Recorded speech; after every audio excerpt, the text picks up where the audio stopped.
Welcome everybody to the one time of year WWE goes extreme. Supposedly. Welcome to my review of Extreme Rules, or the horror show at Extreme Rules, because we were celebrating Halloween early in a pay-per-view where we saw people lose eyes, we saw murder, we saw normal matches at Extreme Rules. Yeah. Let's review this strange pay-per-view, I guess. Yeah, I don't have many words after the main event, but we'll just start. Let it be known, I did not watch the kickoff. KO versus Murphy. KO won. Let's move on to the pay-per-view. First official match, not counting the kickoff again, was the New Day versus Shinsuke and Cesaro. And let's just say something. Before this match even started, you expect a good match because, well, these are two good teams. And at this point, I said it yesterday in my predictions, Cesaro is the tag team master because Cesaro and Shinsuke are your new SmackDown tag team champions. Which Cesaro at this point has been champions with Shinsuke, Sheamus, what was this guy? Tyson Kidd. He was great with Swagger, even though I don't think they even won the title, but he's a tag team pro at this point. It's a shame that's all they used him for, but this match was a very good match, very competitive, back and forth between both teams.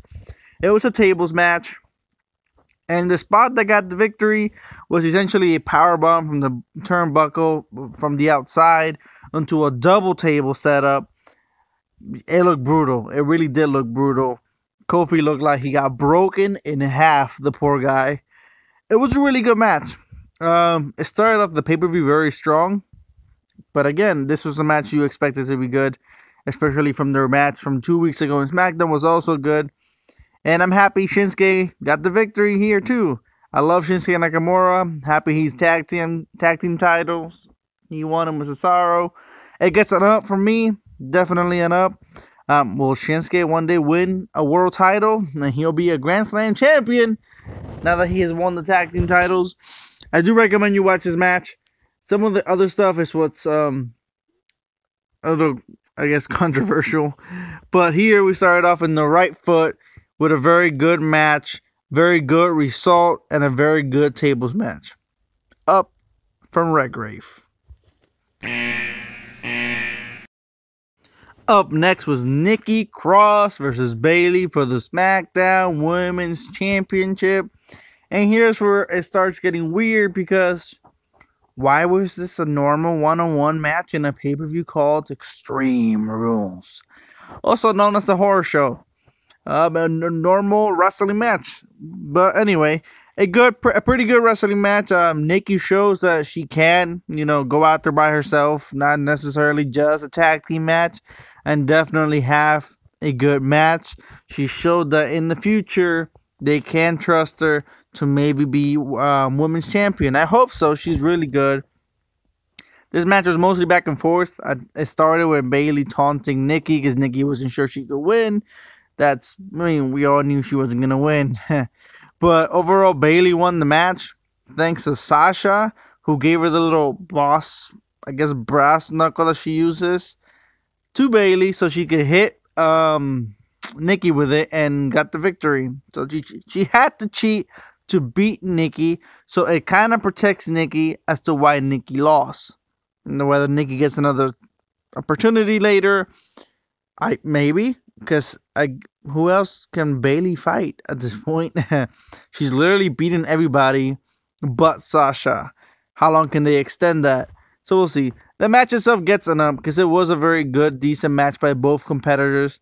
Nikki, she showed that she can handle it by herself without Alexa. So I'm looking forward to maybe a singles run at some point where she can be champion.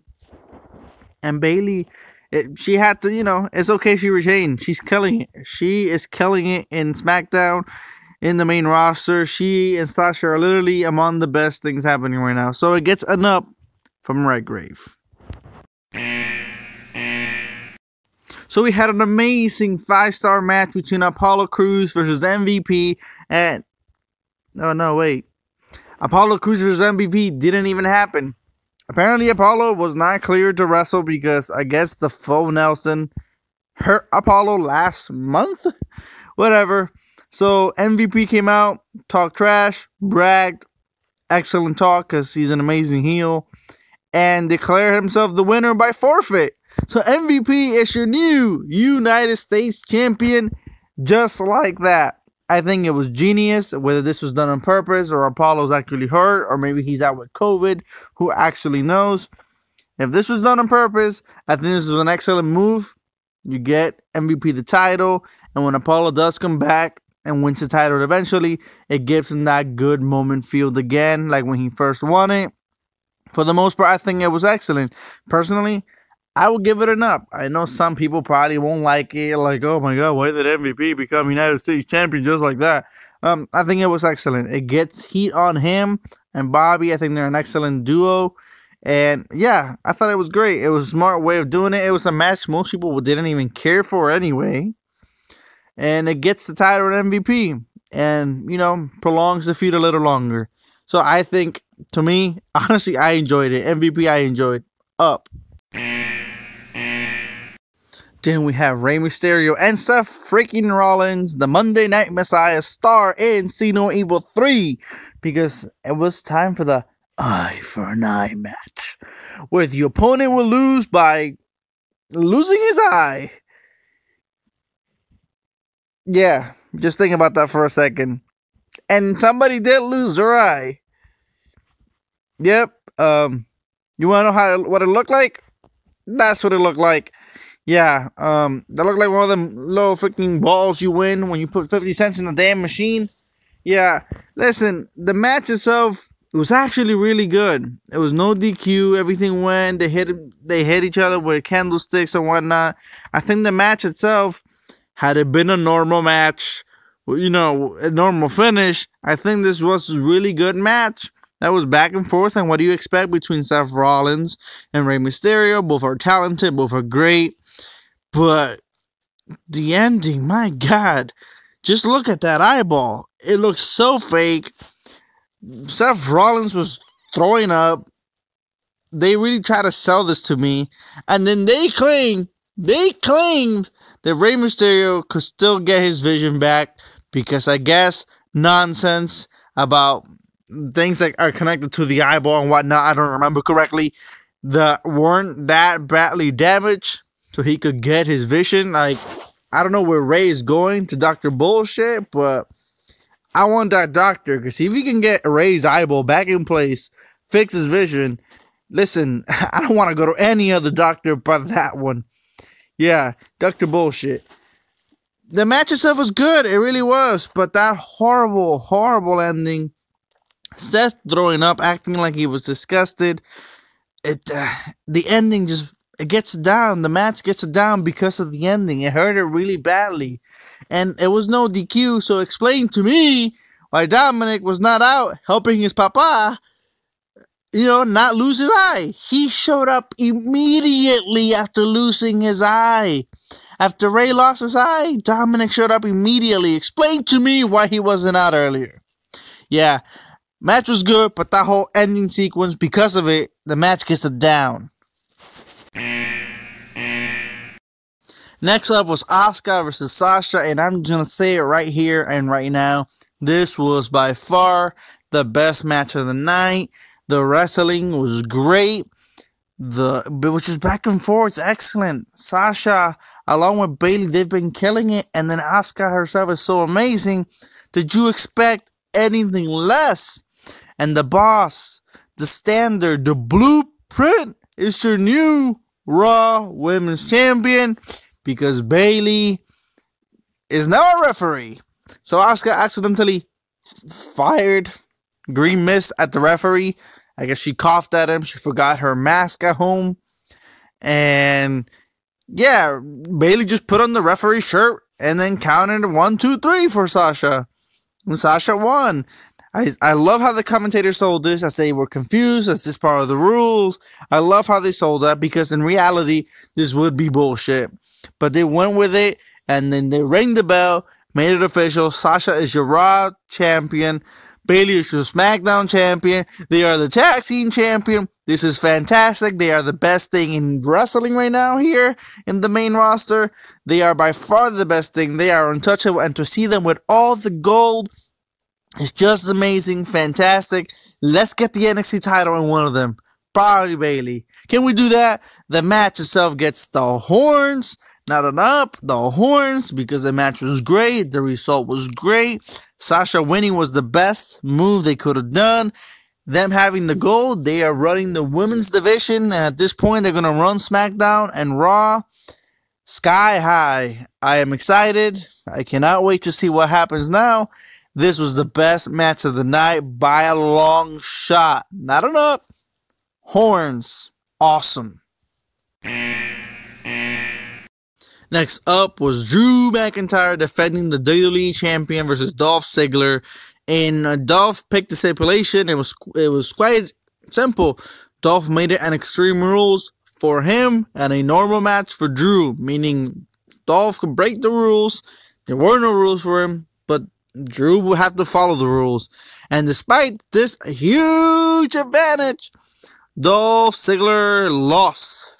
Yep, Drew retained as expected, but as a wrestler, if you have all the advantage like this, wow, man, you really must be a loser to lose like that. Overall, the match wasn't as good as I thought it would be, but it really wasn't that bad either. It was okay. It was an okay match. You know, it had a few good spots. It was creative, a creative rule that kept you on your feet, on your toes, like what's going on, because, you know, Drew has to follow the rules and whatnot. Overall, it gets an up. Like I said, the match was okay. It gets an up because it wasn't bad to get it down. But, yeah, I expected a little better out of the two of them. But I can't complain much. The creative rule that they use here, which I did not expect. I expected Extreme Rules, but not half Extreme Rules. And overall, yeah, can't really say much else about it, but it was okay. Dolph Ziggler will stay in the mid-card. That's all I can say.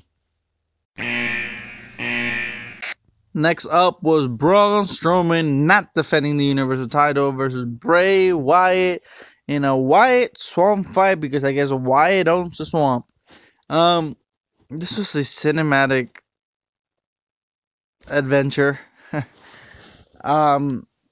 They fought in the swamp. They cut to animals that clearly weren't there. I guess Bray, I really don't understand Bray. Bray is a teacher. He's a cult leader. He's a fiend.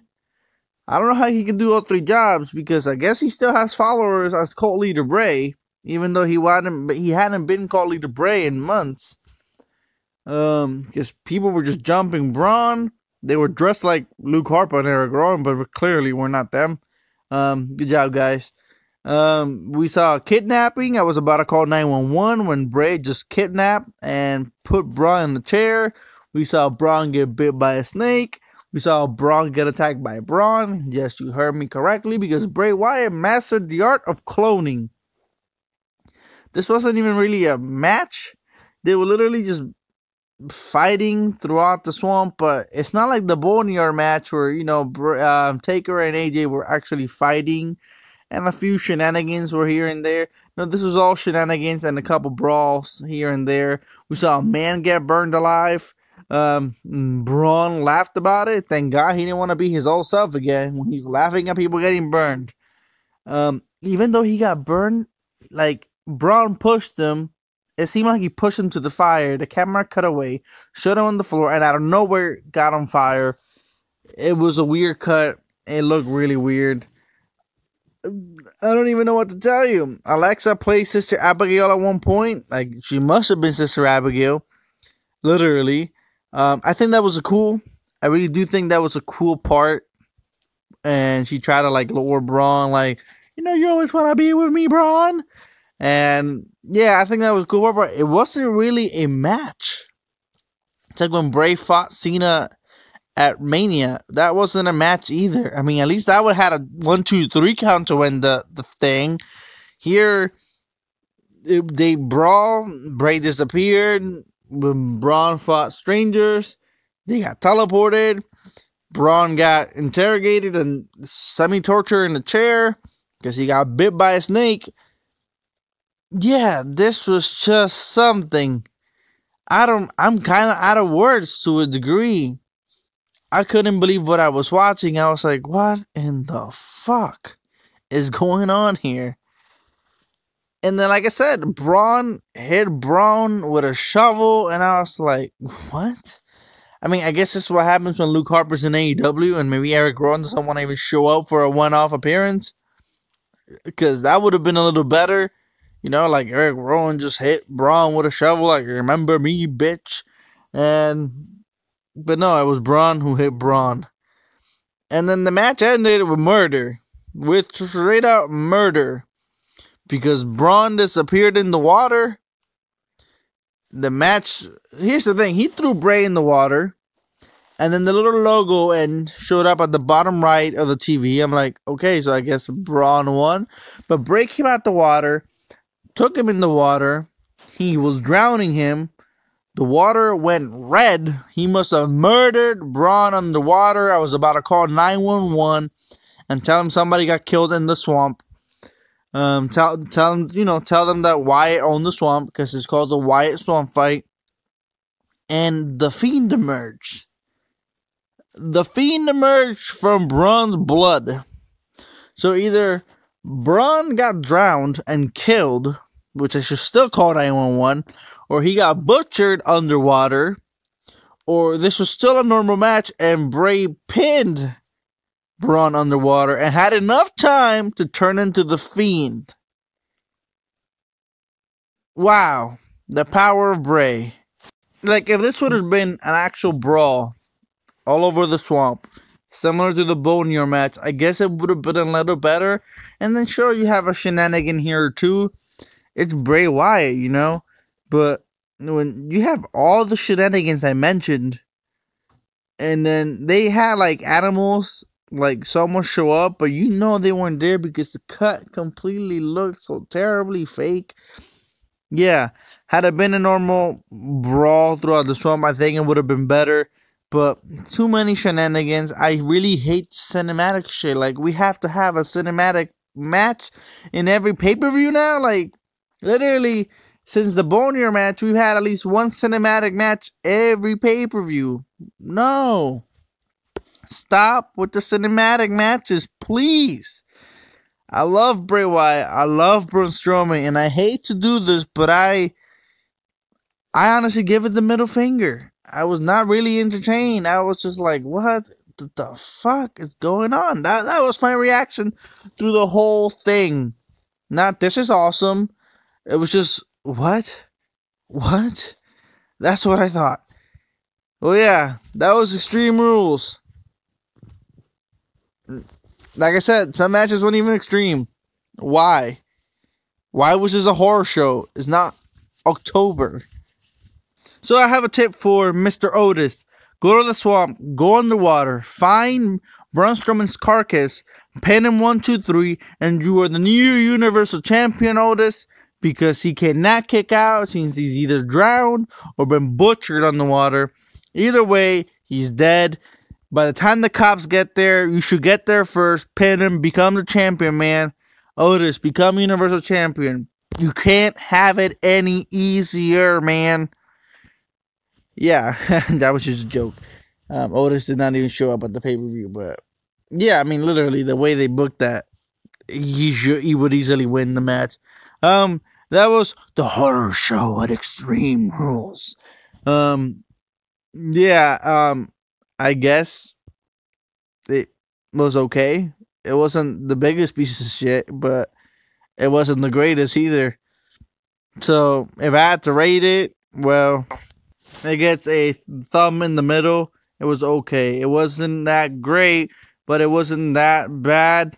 It had its moments, like Shinsuke Cesaro winning, Sasha becoming champion, but it also had, somebody lose their eyeball. We had somebody get drowned. We did MVP versus Apollo. Didn't happen, even though I enjoyed that, but that's a match that was announced, but didn't happen. yeah, it was okay. And then you had Nikki versus Bayley not even have any stipulations or anything. It was a normal match, just like Sasha and Asuka. Why? If this is Extreme Rules, why? If you have a pay-per-view called Extreme Rules, make sure every match has a damn stipulation.